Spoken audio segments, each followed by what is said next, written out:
Good morning. Christmas in Canada this year will be a Scotchman's delight. If Cup W gets away with their apparently illegal plan for you only to put 10 cents on your Christmas card instead of 32 cents. Now, of course, there's a mixed storm about this in Canada today, because most of us are so downtrodden that we can't possibly break any laws. So first of all, I'm going to talk to Bill Shador in Ottawa, who is the first national vice president of Cup W, and say, in my own Scotch manner, Bill, is it safe for me to go ahead with your illegal plan and only put a dime stamp instead of 32 cents on the 3 Christmas cards I'm going to send? Is it safe? Well, as far as we're concerned, it's safe. Our opinion is that we're going to be giving this sort of incentive rate for the public during the week of December 11th to the 17th. All right. How arrogant can a union be when it decides it's going to be the boss and tell Canada Post, the heck with you, we are going to set the rates? How dare you do that? Well, I could turn that around, too, and ask how the Canada Post Corporation dares to allow only the large corporations massive incentive rates to mail their letters all through the year. And that when it comes down to it, there had to be a storm of public protest here about 2 weeks ago to get Michael Warren to allow the children to mail their letters to Santa Claus without a stamp on them. Without a single stamp on it. Are you talking about bulk mail gimmicks and the subsidized newspaper deliveries and all that kind of thing? Talking about the large volume mailers, and they're all included in it, but they get very, very special rates. I got something in the mail here just last week that had 13 1/8 cents postage on it. Now, does this mean, tell me how this is going to work. By the way, are you threatened with any injunctions at the moment? Nothing officially yet that I know of. But how are you going to do it? Surely to goodness supervisors, when they go through the sorting machines, the machines will reject the 10-cent stamps. No, the machines won't reject the 10-cent stamps at all. The machines can't reject the 10-cent stamps? No. In other words, your guys are just going to put a blind patch over their eyes and pass anything even with no stamp on it. Well, the machines will reject something that doesn't have a stamp on it. But you're determined to do this, and the hell with the consequences. Well, I wouldn't necessarily put it that way. We're determined to do it because we think that for once in the public's lives, they actually deserve something from Canada Post besides poor service. And you'll admit, besides poor service? Well, they had an obligation to actually improve the service, and if you want to do a cross-Canada checkup from the public, I think that the corporations may say that the service has improved somewhat. But aren't you partially responsible for the poor service, your members? No, sir, we're not, because we don't have the control over how the corporation actually routes their mail and what priorities they put on their mail. The corporation that has that... Has anybody been threatened with firings if they do this under the eye of a supervisor? Has anybody been threatened with firings? Yeah. Not yet. Not to my knowledge. The corporation made some statements last week that it may cause some layoffs, but I think that they're grasping at straws. Okie dokie. Is this an executive decision or a union decision? It's a decision by the union. Okay, Bill Shador, you say my dime is good enough and the mail will go through. Is that correct? As far as we're concerned, it will. Well, I could send all my bad friends Christmas cards with dimes on it, and that'll cost them 44 cents, won't it? Well, it all depends. If the corporation wants to have their supervisors tax the mail, then it's the corporation that'll be doing it, not us. Okay, hold on, Willie. On the other line, I've got Andre Villeneuve, who is Michael Warren's deputy in Canada Post. Mr. Villeneuve, what do you think of this disgusting technique of the Cup W? I think you've got the word. It is disgusting and it is illegal. And we've taken the legal way and not the illegal one by going to the Canada Labour Relations Board to ask them to rule it illegal and tell Mr. Perot to just step back on that and tell its member to do what they're supposed to do, which is to work, sort the mail, and do their job properly. I mean, in a way, who's running this corporation? Well, the Cup W is going to between December 11 and December 17. I hope not, and I hope Canadian will be honest enough to forget these kind of illegal tactics made by the unions. I think, in a way, what they're talking about is not a free ride or not a service thing. They're trying to bribe the Canadian public with their own money, because you and I and all taxpayers are paying for Canada Post deficit. And we're the same people that are putting the stamps on the letters. All right, tell me this, though. If anybody mails a 10-cent Christmas card, you will have supervisors standing there eagle-eyed to nail any worker whom you can prove did it deliberately. We will not try and deliberately delay the mail. Our main point on that is we'll do two things. The first one is if you sent your letter with a 10-cent stamp on it, you run the risk of having it delayed, and the normal procedure also is that the recipient of your letter will have double taxation at the other end. That's 44 cents. I beg your pardon? 44 cents. Yes, exactly, 44 cents. And to that extent, this is the first thing we're going to do. And the second thing we're going to do is we've already told the union, we've already signified to the union that we will hold them responsible for all the costs incurred to the Canadian public. In other words, you'll sue them. You'll sue them. We'll look at every legal avenue, and we've started with the CLRB yesterday. I mean, what's at stake in here is really long-term service. We've been union-driven in this corporation for more than 10 years, and it's about time we become consumer-driven. In other words, you're going to demonstrate that you are the boss, and Perot and Chador better watch their step. I wouldn't put it that way, but I would say that I would welcome unions, that we would work to transform this new corporation of ours into a customer-oriented corporation instead of making it a union, job security, job membership in the union type of syndrome that's still taking place. When do you get the Canada Labour Board decision, do you think? I don't know. They probably will have hearing first, but I think it might be in a very short while. Before December 11th. Well, all I can say to you, Mr. Villeneuve, is Merry Christmas. Merry Christmas to you, too. Thank you very much. And Bill Chador, Merry Christmas to you as well. Same to you, sir. Much obliged. Just had to put you in the picture on that. Now, on a much heavier topic this morning, which may become a trifle heated. Oh, you remember yesterday I had Frank Oberle from Prince George on with the Indian Self-Government Report in Canada, report of the Special Committee, unanimous report, in which the report and Oberle say the Department of Indian Affairs is a total incompetent disaster, and that 5,000 bureaucrats should be delicately lifted and phased out and dropped away, giving the administration of Indian lands and funds back to the Indians. In the studio this morning, I have Chapter 2 of the attack on the Indian Affairs Department, headed by Chief Ron Derrickson from Westbank, who will be speaking along with his lawyer, Graham Allen, for the Seychelles Band, the Kitimat Band, the Westbank Band, the Kamloops Band, and the Central Interior Tribal Council. And some of the stories they can seemingly prove about the gross neglect or incompetence of the Indian Affairs Department, you wouldn't hardly believe. Now, for those who have been cheating or misunderstanding the income tax laws, those smart ones that flipped the houses and made a lot of money when prices were good, not the stupid ones that got stuck with the big mortgages at the peak. But if you have been flipping, you may have a last chance to clear your conscience and not finish up on page 1 being fined horrendous sums of money by our intrepid Department of National Revenue, which nobody can call incompetent. And for that purpose this morning, I have Ina McMillian, who's my advisor for the program you might see on the tax department, and Ray Hare, who is an auditor who can tell you what you'd better do if you flipped and kept it quiet. But first it's for Derrickson and Allen after the break.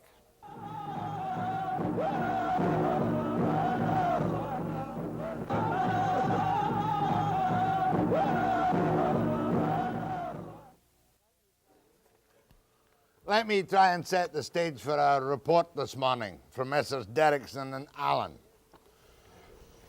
These are the views of the Seychelles Band, the Kitimat Band, the Westbank Band, the Kamloops Band, and the Central Interior Tribal Council. We're going to talk about lands and their administration and the actions of the Indian Affairs Department, which are owned under title by Indian bands in British Columbia. These are not cut-off lands. These are not land claims. These are Indian lands which come under the suzerainty, big word, of the Department of Indian Affairs. Is the Department of Indian Affairs as incompetent as the all-party government committee said? Well, sure it is. Even more so because it doesn't touch the actual issues that get right down and affect individual Indian people. You say in this brief, Mr. Allen, that in that entire Indian Affairs Department, there is not one single official with professionally recognized qualifications in real estate appraisal. Is that correct? We were quite surprised when we found that out, Mr. Webster. We knew that they had 12 million acres under their control. We understood that that made the Indian Affairs Department, in effect, the largest leasing corporation in Canada. Then we went right through the Ottawa list, and they didn't have a single qualified person in the lands area, despite their responsibility. Well, now I want an example of this administrative incompetence of which you complain in spades. How many auditors in council are lying in Ottawa involving how much money which is due to Indian landholders through tribal bands right now? We're talking about one specific little group. Well, just on a group from the Department of Highways, a sale of lands to the Department of Highways in British Columbia, there's approximately $9 million lying in Ottawa for sale of lands. The money has been paid into the Department of Indian Affairs. In some cases, it's been there over 20 years. Now, if you sell your home, you expect your money through the titles office, through the Vancouver Title or Kamloops Land Titles office within a week, or you're upset. Are you telling me seriously that the Kamloops Band has been waiting 20 years for an approved compensation made in 1966 and 1967? That's right. In 1966 and 67, two sales took place, one for $86,000, one for $169,935. And neither one of these orders and councils have been approved yet today. I was going to ask Graham that. Why can't you get the money? The ostensible reason is that they have to have an order in council passed. And I say ostensible because the Westbank Band earlier this year managed to have funds paid into its revenue account, even though it didn't have the order in council. So we really, at this point, don't know what the final reason is for these delays. So let's develop that. I want to understand this clearly. Here is a list which runs from Kamloops to Assayas and ranges from $40,000 to a couple of $1 million. These transactions have been approved. That's right, yep. In other words, this is money from the Provincial Department of Highways. That's right. Properly, legally negotiated. Between the province and the band, yes. Right now. And And many cases between the province, the band, and Indian Affairs. But I don't know if there's another reason beside it. The only reason that I can comprehend is total incompetence, the inability of the civil servants in Ottawa to take these order and councils through for approval. It was suggested to me yesterday, or I gleaned it from the Coopers and Lybrand report in there, that they don't know how much money they're holding for you. Is that correct? Well, these are capital monies, and no, they don't know, because they don't have a starting balance. They don't know where to start to do an audit to find out what each band has in its capital account. Correct? That's the problem. In this parliamentary committee report, they quote Coopers and Lybrand at great length, and they just say that why couldn't the Auditor General audit the capital funds of Indian bands?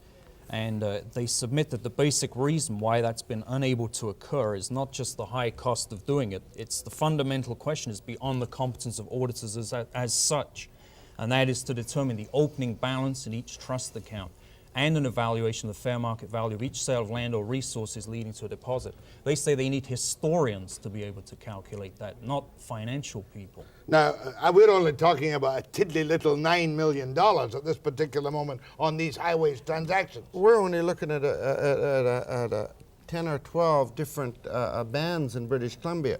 We're not talking about BC Hydro and natural gas, other utility corridors that have bought land from Indian reserves. We haven't even looked at that. It could actually work out to be hundreds of millions of dollars across Canada if this is the case in other provinces. Oh no, that report indicated by Oberle yesterday at least $500 million in effect unaccounted for to the individual bands.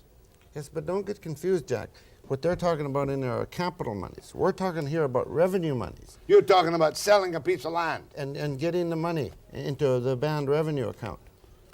There are different types of money, so it could be $1 billion that the government is not handling properly. Tell me about the $1 million estate that they fouled up. Well, it's not so much fouling up, it's their inability to do anything, to create a situation where they can look at a problem and solve it. I mean, we have one of in our band, we have the Able estate, and this one lady had been missing since 1949. We were unable to get a presumption of death order so we could settle the estate and make a settlement with the Department of Highways. Well, can't you just go to the courts and get the normal presumption of death order? You can do it, but it's a question of whose responsibility that is. Under the Indian Act, the Department of Indian Affairs has the responsibility for administering Indian estates.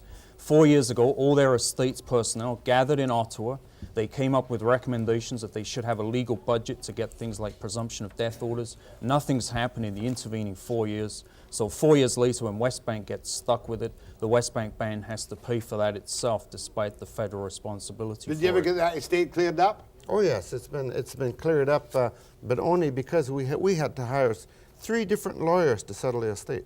Now, this is the whole question. Surely the Department of Justice isn't involved advising in the Department of Indian Affairs, is it? This is a lot of the problem that has occurred. In the early part of the 1970s, the Federal Justice Department in Vancouver was invited in. We don't know who invited them, but they were invited in to establish legal advisory services to the Department of Indian Affairs in BC. And since then, there have been many problems with that, and we document quite a few of them in the report. I see that. Now, suppose I'm going to continue with this on the specific problem of the fact that all loans for developing Indian lands have mysteriously dried up. Or maybe you can give me an explanation after the break.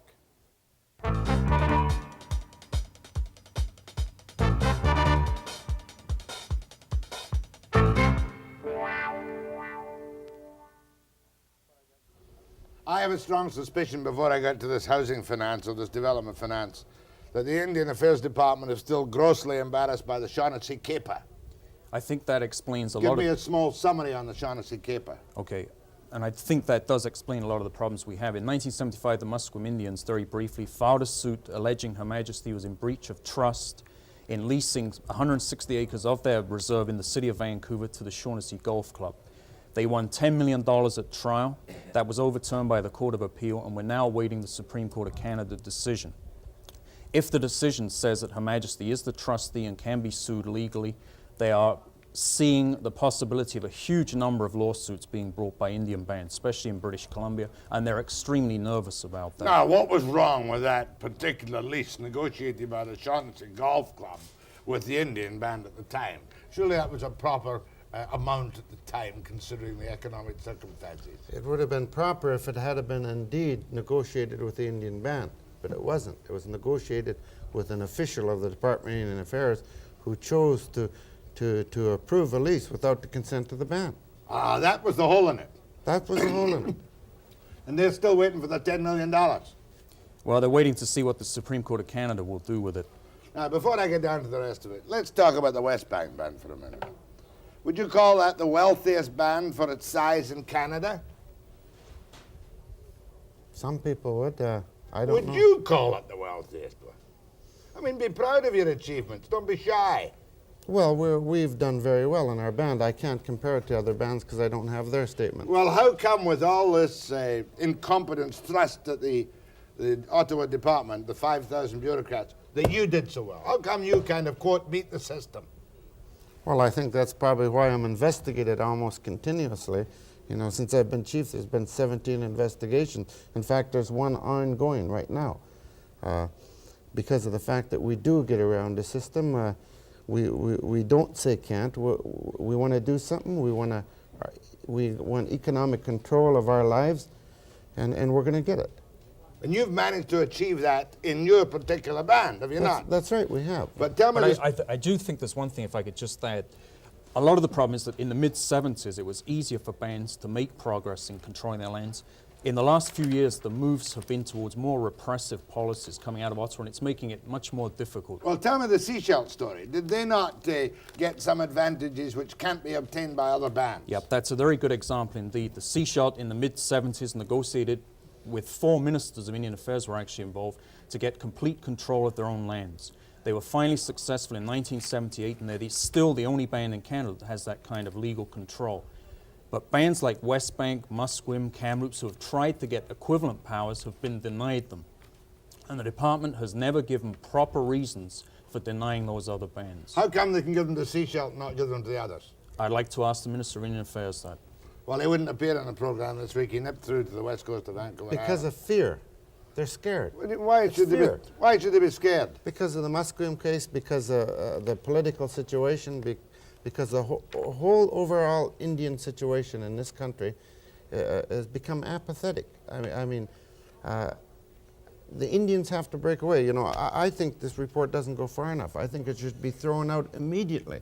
The first thing Parliament should do is throw out the Indian Act. You want a system of apartheid? Do you want segregation?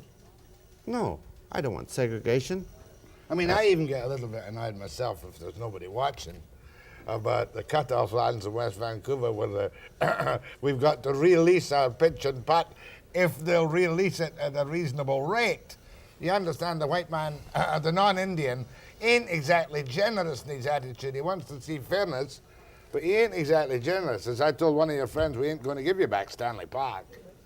Yeah, well, that's a case of even though maybe somebody may have a valid claim on Stanley Park, but I mean, if the Indians have title to it, I mean, regardless of whether you like it or not, you have to go and deal with those Indians on their terms. Well, that was the point I made at the beginning, Graham. We're talking about lands which are not in any way in dispute. Exactly. Is that correct? That's right. I mean, these are the last bits of land that are held as Indian Reserve in British Columbia. Well, you were the landlord who was accused of putting the hammer on the mobile home, you know, and people were astonished that Derrickson, the Indian chief, would say, you're going to pay economic rents or get out, right? Well, I mean, I mean, you go downtown in Vancouver and try and rent an apartment and tell the guy, we're not going to pay you enough money so you can get a decent return on your investment. I mean, it's a bunch of crap. In other words, you're saying you are, businessmen, entitled to operate your lands. Now, all of these, once they get, no, let me get back to the titles. Are there clear titles in Indian Affairs Department which establish clearly, or don't they have an indefeasible title system? They have their own land registry system. It has 2.5 lines in the Indian Act. It just says there shall be an Indian Reserve Register, there shall be a surrender land register. There's no description of how it should be established, the criteria, whether it should be accessible to the public, whether there should be an assurance fund. And basically it's established on an ad hoc basis, and it's a most unsatisfactory registry system. In other words, it's a shambles. It's a shambles. It doesn't assure any prospective investors that their title is properly registered, and then when bands try and go into the provincial system and register there, they encounter all sorts of difficulties. A bunch of bureaucrats.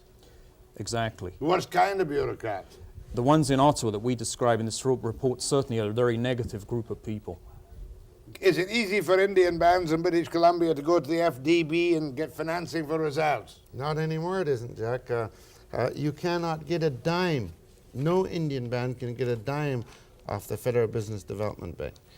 And the reasons for it are ridiculous. It's just because of a petty little fight between the Department of Indian Affairs and the Federal Business Development Bank.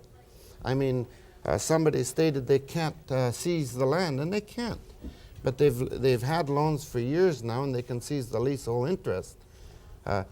You know, and that should be good enough. But they've went one step beyond, and for political purposes, have created a situation that needed. Are you telling me that all the money from the FDB has just dried up in '82? Nothing. 81, you got a little money. A little money. Way back in the '70s, you got more money. 1.7 million was loaned in the 70s, right down to nothing in '82. 1982. Yes. What about the Kamloops band? They've got a fight on too, haven't they? The Kamloops Band give an example for this report in which the band, the province of British Columbia, and the Regional Office of Indian Affairs were all very satisfied to enter a contract in which provincial legislation would apply on a band subdivision so they could qualify for an IDSA loan. The Justice Department was against that, and the Kamloops band alleged that the Justice Department, by stopping construction for 8 months, cost the band $500,000. And they have the documentary evidence for that. Can they sue for that? Well, there's no point in it, is Well, I'm not the legal advisor to the Kamloops band, but I understand it was covered by a loan from the department there? And eventually. you have endless examples of this obstructionism. These are only the examples from about 5 different bands. I mean, there's hundreds of thousands of them. It's a mess. It's terrible. It's beyond even just a mess. Calls and more questions from me to Chief Ron Derrickson. How much is the Westbank band worth? We can pay our bills. See, you're just like the rest of these big businessmen. You'll never open up and give us, the full facts, will you? After the break.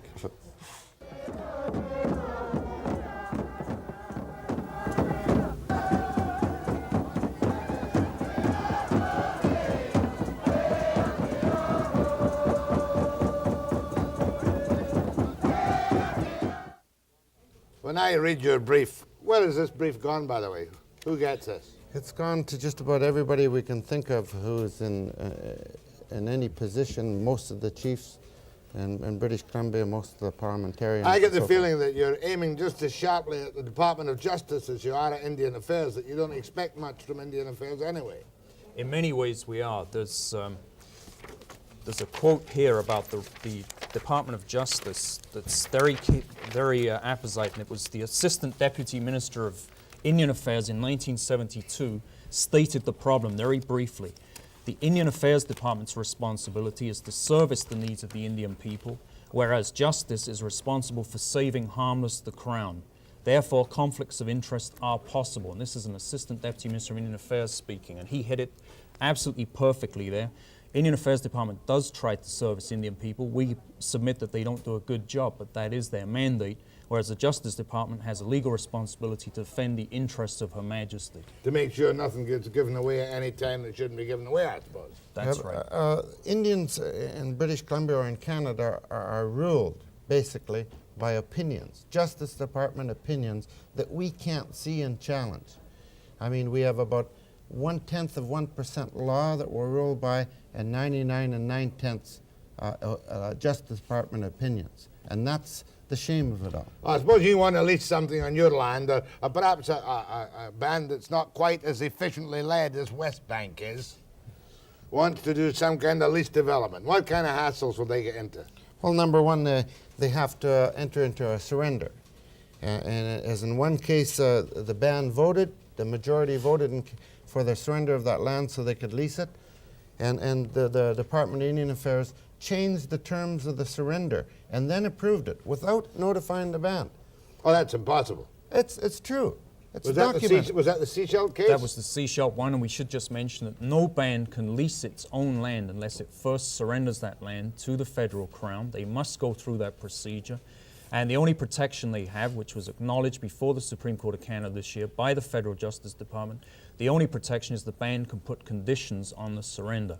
And we found out earlier this year, and I mean we, the Seashell band, that conditions had been rewritten before they were approved by the Governor and Council without the band's consent, and the band has now sued the government for breach of trust. That's like me selling a piece of property and suddenly finding the superintendent of real estate in Victoria has changed the terms of my subject. That's right. That's intolerable.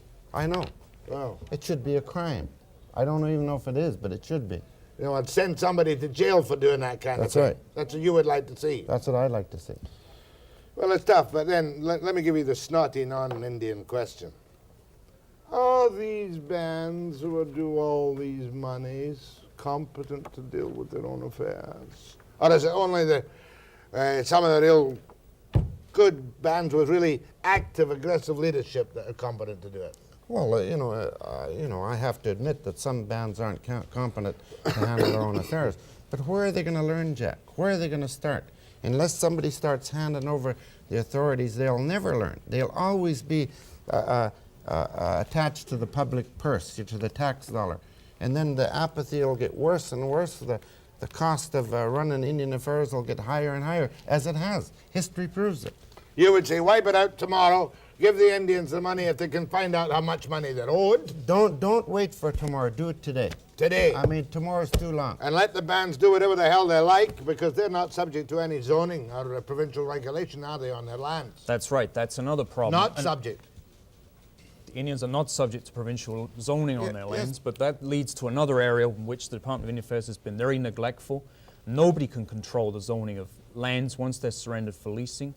The minister in 1975 says we've uncovered a regulatory vacuum on surrendered lands. We're talking about the Park Royal Shopping Centre, areas like that, and nobody's dealt with it since. So all of that is like a no man's land as far as zoning goes. I mean, you might get some Indian lands that would just wreck the neighboring municipality.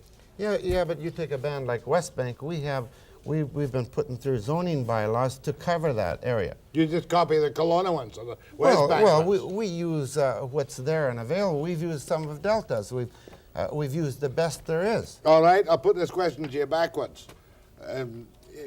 When you get all this money eventually from this half-asleep Department of Indian Affairs and you invest it and make money, do you pay the same taxes as we do, we non-Indians? No, we don't. But you know, and I know the next question is, well, shouldn't you? You're part of this country too. Yeah. But the fact is, look at the situation with Indian people.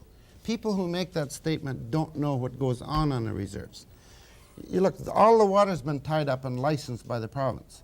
Everybody else owns all the water. So how can you develop a reserve if you have no water? All the roads are built around.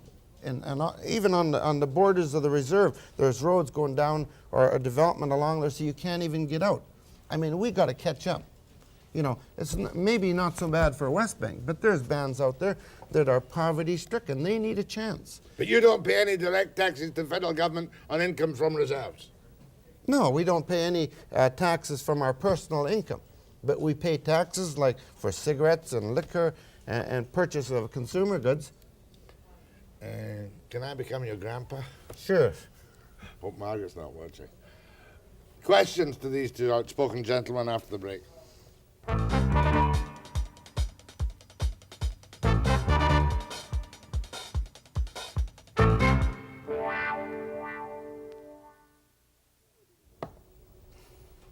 Well, we didn't get into a scrimming match. We just spelled out the situation quite clearly. You say that this incompetence in Ottawa is denying Indian bands what rights they have even now to develop the reserves. Correct. It's getting worse now. Well, especially with the cut-off of the FDB money. Mind you, things are so bad even you couldn't develop anything new now, could you? There's no such thing as can't. Well, that's just pap. Go ahead, please. Yes, good morning, Jack. First of all, I'd like to say that I admire the Indians, and particularly men like Mr. Derrickson, who are trying so hard and should be given a great deal of credit. But I also would like to know how many of these discriminatory laws have been passed during the Liberal administration, and if there was any help given during, at any time, the Progressive Conservatives. Good question. They are not laws. That's the problem, you know. And I guess if any laws have been passed, most of them would be done during the Liberals, you know, because they've been in power most of the time. It's the policies and the interpretations in the administration which you say has fouled up the whole system. Yeah, they're not laws. This is the point of the report, Jack. Every one of these things could be dealt with without any change of law at all. Common sense and efficiency. Exactly. Can't get it. Go ahead, please. It breaks my heart to go downtown and see the Indian welfare state. I can't really understand how these hotshot lawyers can continue on asking for government handouts instead of turning the Indians into protective-thinking people. It's destroying them. What are you saying? You're saying that these two hotshot here's We've had enough years and enough history now to see that it's not working. The people of Canada just can't keep pouring money into a problem that's not going to get solved in this fashion. They must be given some quality of life. Jack, you must know the state of the reserves and the state of these people that come off of these reserves. some of them disastrous. What do you say to that? It's Pouring money in a welfare. Okay, hold on. You know, I tell the gentleman, come and see our reserve. I mean, people come to the reserve and say, we're looking for the chief, where's the reserve? And I say, you're on it, and they won't believe it. Matter of fact, I think you were a little bit upset with me this morning when Pat put the drums on, wasn't you? That's right. Why? Because we're It was your business people who did it at the constitutional thing. It was Indian people, but that has its place. You know, I mean, you go down here every year, there's a cultural thing with all the different ethnic groups. It has its place. In other words, you regard the It use has of no that, place on this program on our show. you regard that as a put down. That's right. Well, I think I don't think it Wasn't a serves deliberate any put purpose. down. Yeah, it's just a kind of traditional image, and you certainly don't have that image, do you? We don't have welfare in our band. If you draw welfare in our band, you got to work for it. You know, and that wasn't a policy that Indian Affairs allowed us to practice. We had to implement it forcefully. Well, you're a kind of a dictator then. You say welfare in Westbank, you got to work for it before you get it. Before Indian people can be successful, they got to get, number one, their dignity back and their confidence back. And you can't get dignity or confidence with welfare. Go ahead, please. Good morning, gentlemen. Yeah. In the abstract, Jack, is it possible the DIA is supporting other government branches of government, and also we give the French the right for French? Why can't the Indians get the right to their money? Well, that would seem to be fair enough. Is it? I've forgotten his question. Yep. This report, and it's a parliamentary House of Commons committee report, it was unanimous with 3 parties represented, does say that Indian people should have control of their own finances. It recommends it. Might as well start now. And if some of them follow up, so they follow it up, right? You know, my position is our band has demonstrated our ability to handle our own affairs. And they haven't demonstrated their ability to handle our affairs. So why, in God's name, have they got that ability? Go ahead, please, from Kelowna. Good morning, Mr. Webster. Morning. Concerning the cutoff land settlements, I'm certainly in favor of the Indians getting their just due if anything was taken away from them 60 or some odd years ago. But I certainly don't agree with the present generation of Indians getting all the benefits for it, nor the present generation of white men having to pay for it. A question to Mr. Derrickson. How much of that $10 million that the Westbank Band is getting for a settlement is going to end up in his pocket so he can buy more $500 suits like he's wearing right now? Not $500. Ask them the price. It's less than that. Is that a fair question? Because you don't have to answer it. No, it's That's an a intrusion into your it's a private dumb affairs. question, but I'll answer it anyways because I'm used to that. But the fact is, it isn't $10 million. The Westbank Indian Band's receiving less than $5 million, and that money will be invested 100% for the membership of the band. Not one dime will go to me on it. Fair enough? Well, we'd like to see how it's going to be invested. Maybe Okay. announce to the public and show us how it will be invested. Well, just watch the news in the next few months. Go ahead from Victoria. Yes, Jack. For 30 years, I have been leasing 2 lots in a boathouse site from the White Bear Indian Band at White Bear Lake, southern Saskatchewan, east of Regina. And we have had no trouble whatsoever with those people. In other words, you got a good cheap deal. Well, yeah, when it originally was way back in the 50s when it was quite primitive, we were only paying about $25 a year. What are you paying now? We're paying for the 2 lots in the boathouse $850 a year. And I would triple it if I were the Indian Band. What's that? So would I. What would you do? You would triple it, wouldn't you? I would appraise it first. Well, we've had that gone. There used to be all kinds of cheap deals down in White Rock, didn't there? Oh, there's all kinds of cheap deals in Indian Reserve in British Columbia. Still. Land for $10 an acre. You know, You mean leasing it? leasing it for long term. Go ahead, please. I'll ask you off the air where it is. Go ahead, please. Shaughnessy Golf Club. Go ahead, please. Hello, Yeah. Jack. Yes. Right. Listen, I'd like to just make 3 very quick points. Number 1, I am a refugee from another country. I'm a Canadian citizen, and, you know, for some reason, I'm discovering that I have more rights than the native people do. Now, I don't think that's right. Okay, you're a sport. The next point. Okay, next point is I live in an island, and I'm seldom into Vancouver, but somehow you're still invading my home on the island via television, but that's all right. The thing is that I At think least you don't have maybe to lease me. there should be more Indian people involved with the Indian affairs. Here, here. Thank you very much. That's obvious, but you people have never taken part in the public life of British Columbia within the white There man's shouldn't society. be more people working for Indian affairs. There shouldn't be Indian affairs. Indian people should work for themselves, for their own bands. Okay, I have time for one more short segment of calls with Derrickson and Allen after the break. And I've still got lots of time. We've got 2 good segments.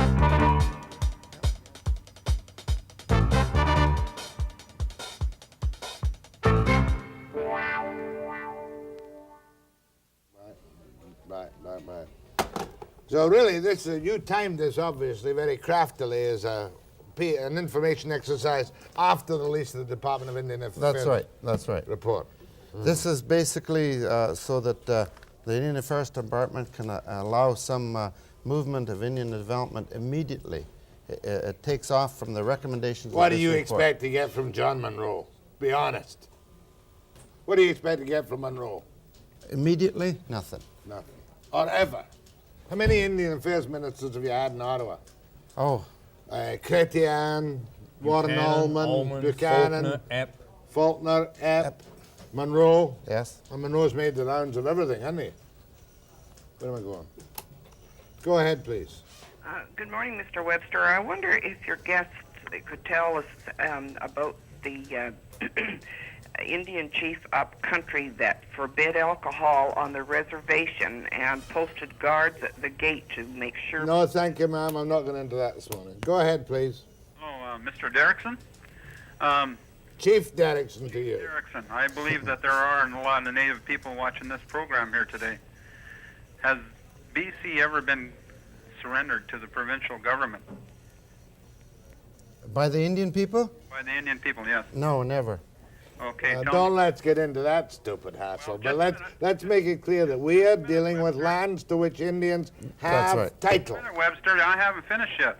You Okay, may now, have. if the Indians haven't given up their title to the land in British Columbia, how come nothing is given back to the Native people? Example number 1, land, minerals, forestry, fishing. That's an old phrase on a bad day, like give it all back to the Indians. But is that a relevant question? Well, it's relevant to me as an Indian. Right, you're the practical businessman. Don't give me a bunch of blarney. No, sure, I'm a practical businessman. I deal with the realities. That's what I deal with. But as an Indian person who's been raised the Indian way, I must say that it is our land and it was taken. And we have got nothing back for it. No royalties, nothing. Yeah, but the moment you say you want the whole country back, you would I'm lose. not saying that, Well, Jack. that's what I want you to say. I'm not saying what you want me to say. Because that would be stupid. Of course it would be stupid. It's not practical. Right. We must be realistic. Yeah, But the fact is, all Indian bands aren't like Westbank. No, Some of them out there need something. They need some part of royalties to exist. I'm agreed on that. On their lands. Yes, some of them have no land. The Métis have no land.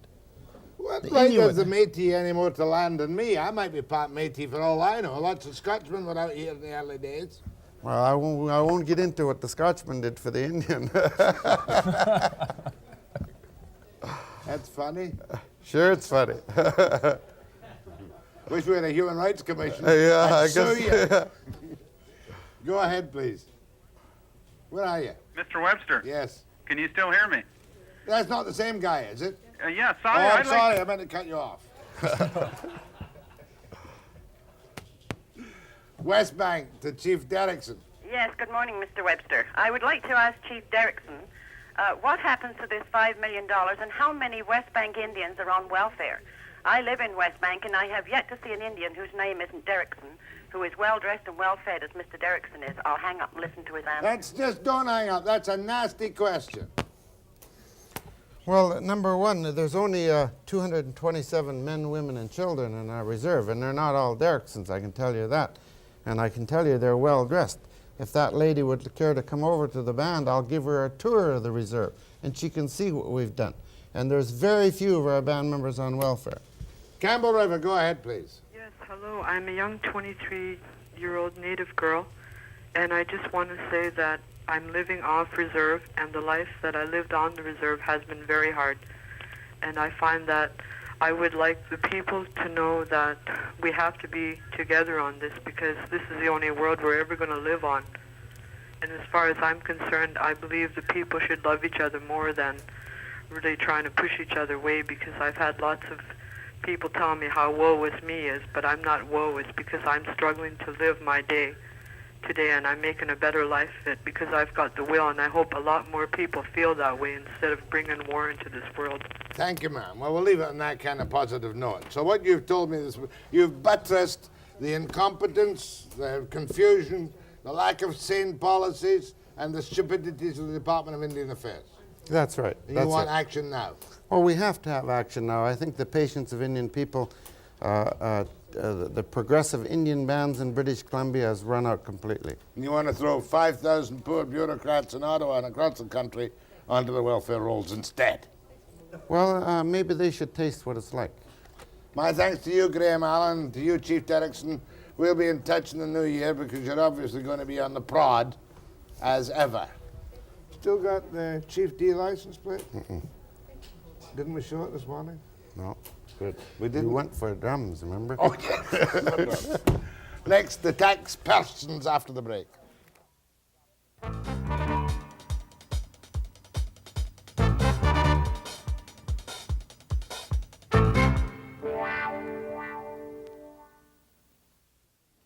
I plead not guilty. I have done in the real estate market no flipping whatsoever. But there are people out there who have cause to be worried, which is why this morning I've asked Ina McMillian of the Tax Department, Revenue Canada you call it, don't they? Revenue Canada Taxation, Jack. Yeah, I don't like that. I'd rather call it the Tax Department. And Ray Hare, who is an auditor with Revenue Canada. Now, is there a deadline for people to disclose flipping profits in any year? And are you concerned with any amounts of money people are perhaps innocently or naively trying to get away with without paying tax? Well, actually, we don't have a deadline as such. Now, if you're talking about voluntary compliance, somebody who has flipped property and not reported the income from it, thinking that keep their fingers crossed and maybe Revenue Canada won't find out about it, their best bet is to get to us before we get to them. Because once we start an investigation on an individual, then it's too late. We can still carry through right to a prosecution stage. Yeah, but how do you know by looking at an income if somebody has flipped? We've been having lots of fun with our computers. If we had to do all of this work by hand, it would be a horrendous job. But as it is, our computers have just cut this down and streamlined everything. They've picked up a lot of information as to individuals who have owned property and sold it to another person. Those are screened. We're constantly doing testing, and we have various methods and means to come up with identifying these. How much money do you think you can rake in for the benefit of the sorely pressed taxpayers who pay the taxes if you were successful in making a good investigation in flipping here? We estimate somewhere in the vicinity of 50 to 100 million based on our what we've done so far. That's a 50 to 100 million tax still to be paid on what you suspect are flips that were not properly declared. Is that correct? That's Excuse me, Jack, that's income, unreported income. Unreported income. Yes, So unreported it'll be taxation income. on the That's right. 50 to 100 million. That's right. Which could be any amount of that. That's right. Could be half and half, couldn't it? Yes. What is a flip? Basically, it's a house that was purchased and flipped over in a very short period of time. If in the height of the real estate frenzy in 1980, or say, when was it? Yeah, 1980 was... 1980. I bought a house at $110,000, and 3 months later I sold it for $130,000. And if I lived in it for 3 months, would that help me to avoid the flip taxation? It would depend on your history, Jack. If you were doing this constantly, we'd have a hard look at you. If this was the first house you ever had, and for some particular reason you moved in and perhaps a marriage broke up, or there was other circumstances whereby you had to sell this property, or you felt you didn't want to retain the house. So basically what we get down to is looking at the facts of each individual case. Can you please explain to me the position on capital gain in relation to your own domestic residence?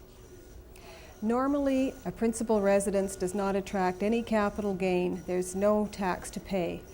But if your moving into a residence and constantly doing this, assuming that just because I'm living in that property for a short period of time, I won't have to pay a capital gain. We're going to have a hard look at those. But don't I have protection of, say, over the years from 1979 to 1981 or 1976 to 1981?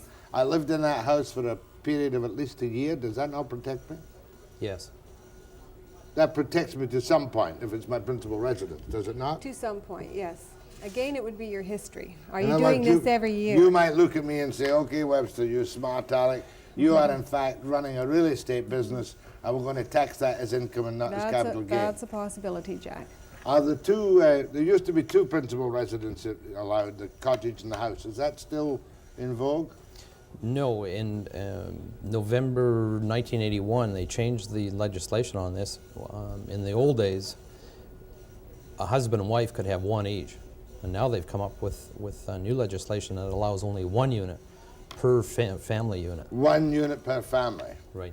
Well, that's something. Now, flipping, though, is just basically the fact that I've brought a house in the rising market and have maybe repeated that and sold it on a rising market and repeated that 2 or 3 times. That's right. But once would be enough to nail me. Once would be enough, Jack. What if well, supposing I was one of the mugs, of whom there are legion around here, who bought a house at $300,000, no basement and the walls falling down because it had a nice view. I know a case like this, and I finally had to sell it for $100,000. Do I get any tax protection on it? Yeah, we're looking at the other side of the coin as well. If an individual invested for the purpose of flipping and got caught, the market went down and they were in a loss position, we will certainly consider losses as well. So losses, those who bought at the peak of the market and weren't able to flip would at least have something to deduct from their current income. Is that correct? That's correct. That's not too bad. And that happened. That happened. Oh, I towards the latter know. I part know a of number of 80 people, right. you know, young guys would get together and buy a house at $300,000 and down went the That's market. right. Any other points we should raise before we go to the phones? Anything else, Ray? Well, I guess one of the important points is I was talking about our computers and identifying people who flipped over property. And we talked about voluntary compliance, so maybe just to let the people out there know how far we do go, we have instances where corporations were set up, and they were only set up specifically for flipping properties. Now, the thought being that my name will not be on the property, a corporation name will be on the property. Now, that's where the challenge lies. We're going to ferret those out, and it's going to take a little more legwork, but we will be specifically looking for those areas, and in a lot of cases those corporations have not filed income tax returns. But where a corporation has filed an income tax return and it was formed for the purpose of flipping in real estate, that would be a legitimate business if they paid all the legitimate taxes, would it not? Yes, it would. Absolutely. Is that not correct? Absolutely. That's all we're concerned with, is that an individual pays their fair share of taxes. Yeah, and there's people may intend to make money and may lose money instead. That's right. And you can't say to people you intended to lose that money, for instance, can you? No, but if they did lose money and it was a flipping type operation, certainly the loss would be deductible against their other income. Against that other income. That's right. So you're okay on losses. Okay, I'm going to go to the phones with my tax experts, Ina McMillian and Hare here, on questions you have about flipping, not your next year's income tax return, about real estate transactions which you as an individual may or may not have disclosed, or maybe, and you may, it's conceivable that people quite innocently have not disclosed. That's or right. is it?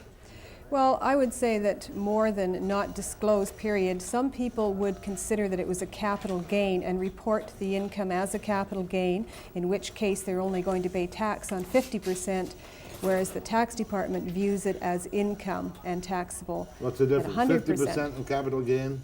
100%. 100%. And even 100% of my profit becomes taxable in my hands at my appropriate full rate. That's right, Jack. Oh, dear. Calls after the break. I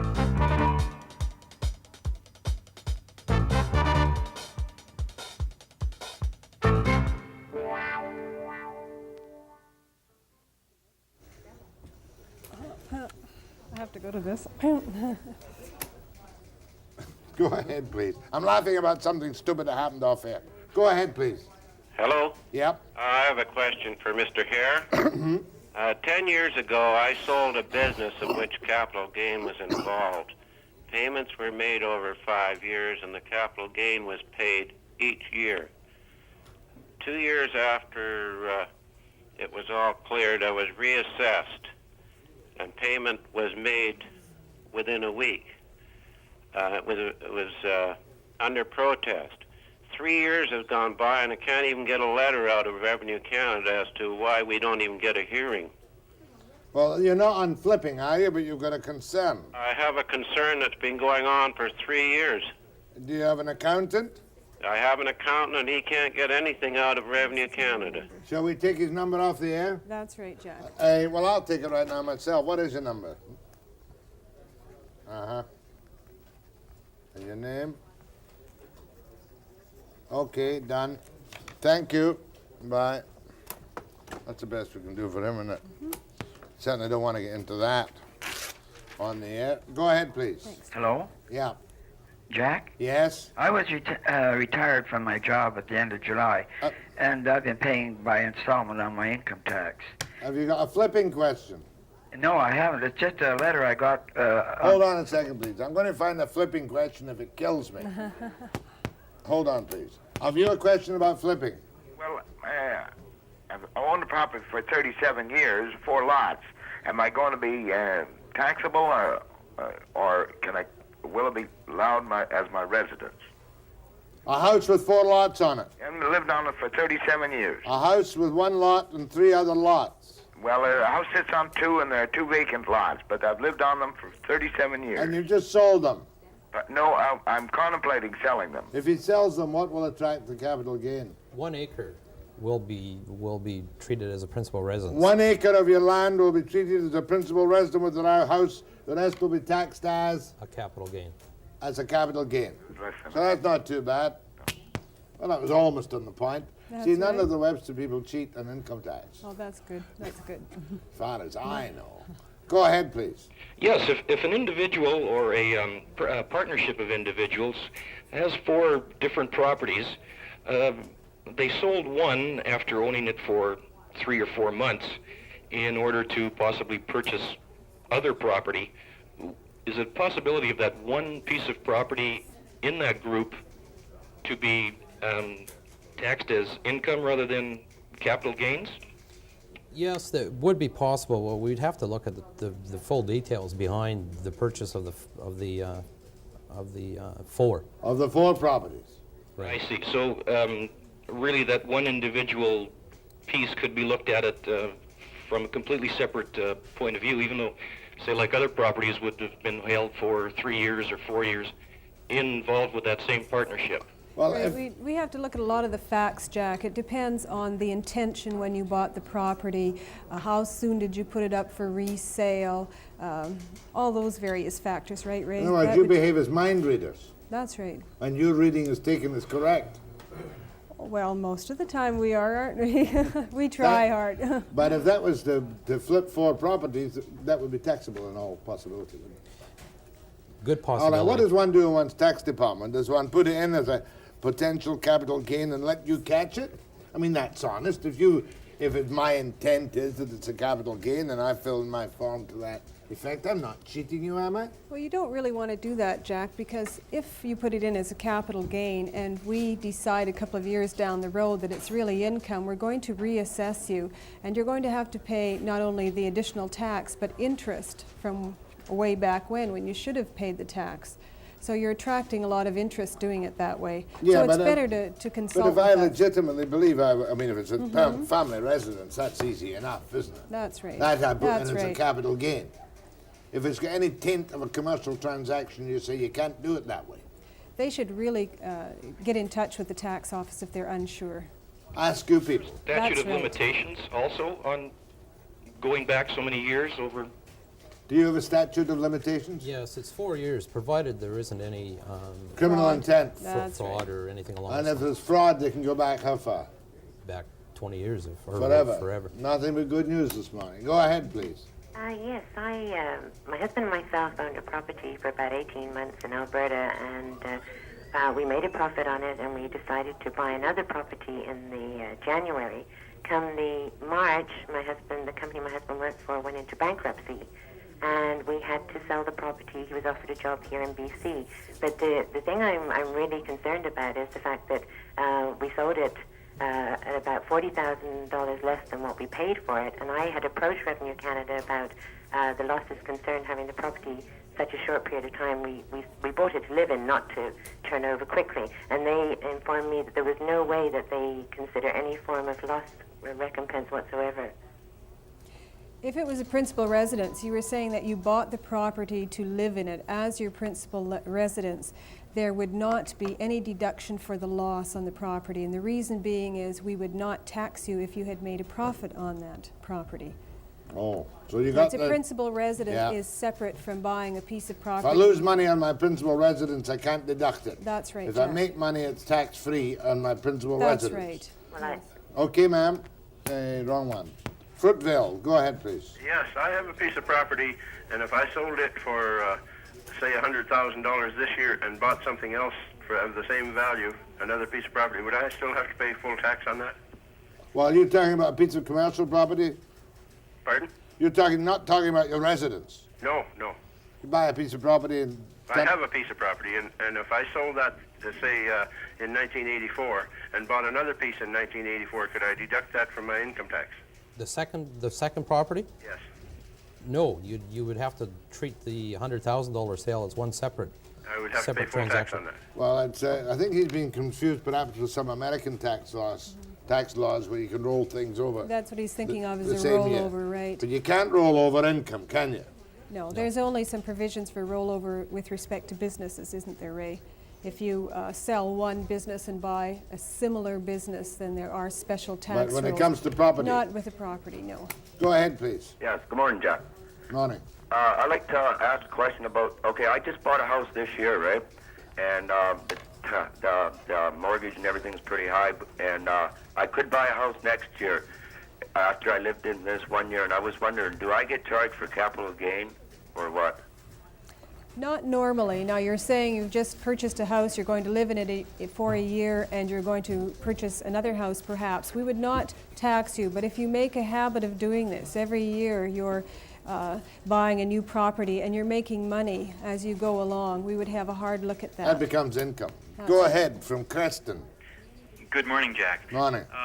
Could your guest tell me what the situation would be if a man and woman each owned a piece of property and then they became married? What would be the ramifications if one of the pieces of property was sold? Your guests were earlier mentioning that there could only be one. The common law make it legal. Oh, no, they get married, they each own a residence. That's correct.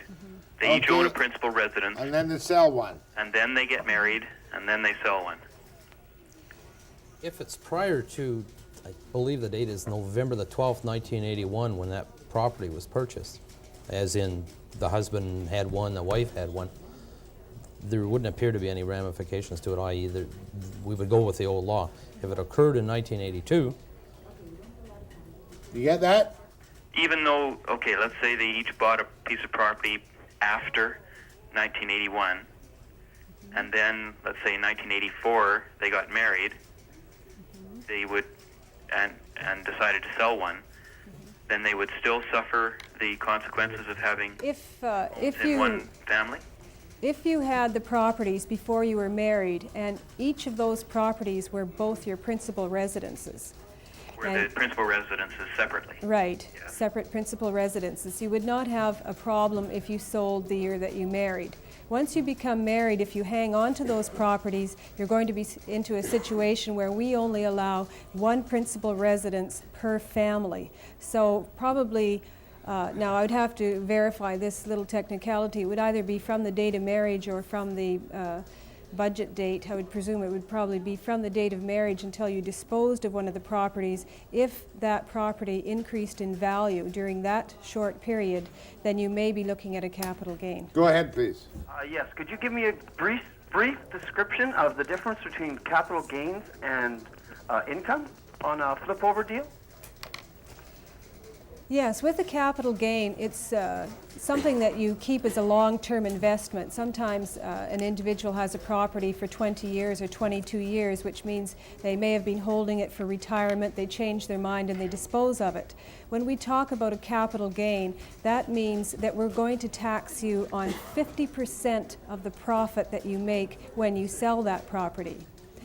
If you have a flip, it's something you've acquired and disposed of rather quickly, and your intention is to buy and sell and make a quick profit. So we deem that to be income, in which case we're going to tax you on 100% of the profit that you have made. Good. And I'm grateful for the presence here this morning of Ray Hare, auditor, and Diane McMillian. See you in January, is it? Oh, around there, about February, Jack. Yeah, another budget coming next year. Oh, yes. You're going to confuse it all over again. However, Lalonde will be here on Friday morning. Oh, that's good. Not looking forward to it, but we've got to do it. Thank you very much. You're welcome. Next, we've got a report from the BC Fed and mystery jest after the break. Bright light city, gonna set my soul, gonna set my soul on fire. Got a whole lot of money that's ready to burn, so get those stakes up higher.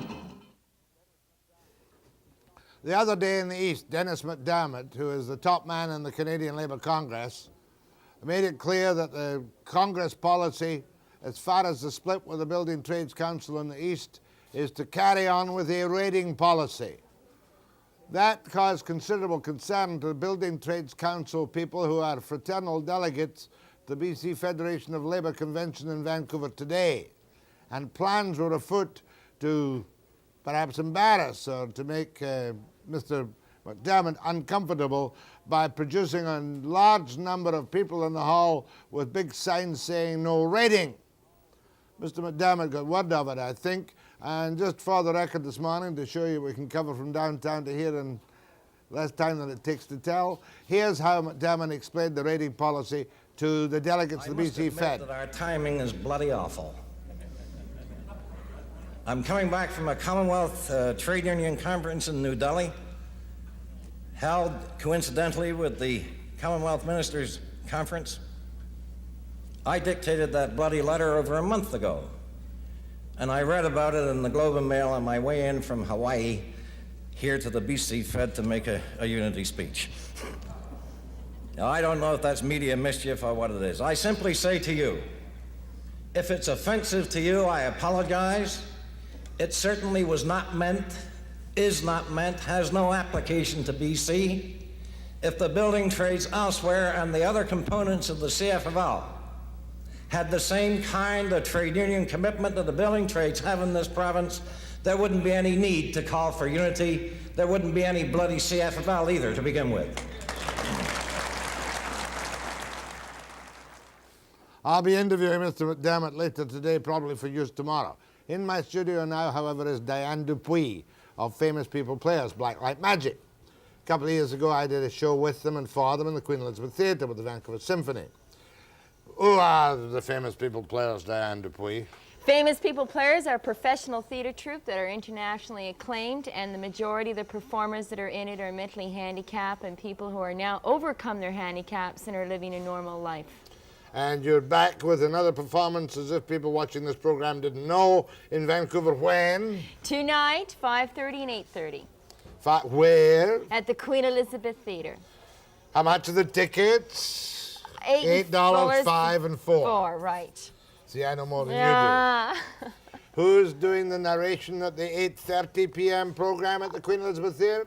I believe it's Jack Webster. No. Isn't it Jack Webster? I'm doing 5:30. Why aren't you doing 8:30? Tony Parsons, who's a bigger name than me, is doing 8:30. Oh, I didn't know that. You okay. didn't know Why that? didn't nobody tell me? Nobody told you that. You're in charge of the show, I'm not in charge me. of the show. You're in charge of the show. Webster at 5:30, Tony Parsons at 8:30. Okay. When's the rehearsal? 1 o'clock. You gonna dance? I am not going to dance. But we need you to dance because the show's changed drastically. I don't know if Tony can dance. I can dance, but I don't know about Well, Tony. I think you have to learn how to do this. I think everybody would love to see you dance. Oh, don't be stupid. I'm not being stupid. We do a beautiful number. Have I got to wear a tux? Yes, you got to look like a big penguin. You look like. No, we're looking forward to having you come. Come on, you're such a I can't dance. Oh, well, I'll teach you. I've Nothing's got- impossible, believe I've got me. bad feet. My heel's killing me. I've got a spot on my heel, if you know what a spot is. You're not a pain in the neck, Diane Dupuy. How much time we got to drag this on for? Oh, gosh. Anyway, We Queen ju- Elizabeth playhouse tonight, 5:30. Webster does the early show. And I'll tell you, for Tony people, Parsons does the late show at 8:30. people who saw it a couple years ago when it was such a big success will be even more surprised this year because we have a whole new show, and it's just fantastic, and we've been invited to go on Broadway with it. So you'll be seeing it here I'm first. not going on Broadway with you. See you tonight, Diane. Okay. After the break.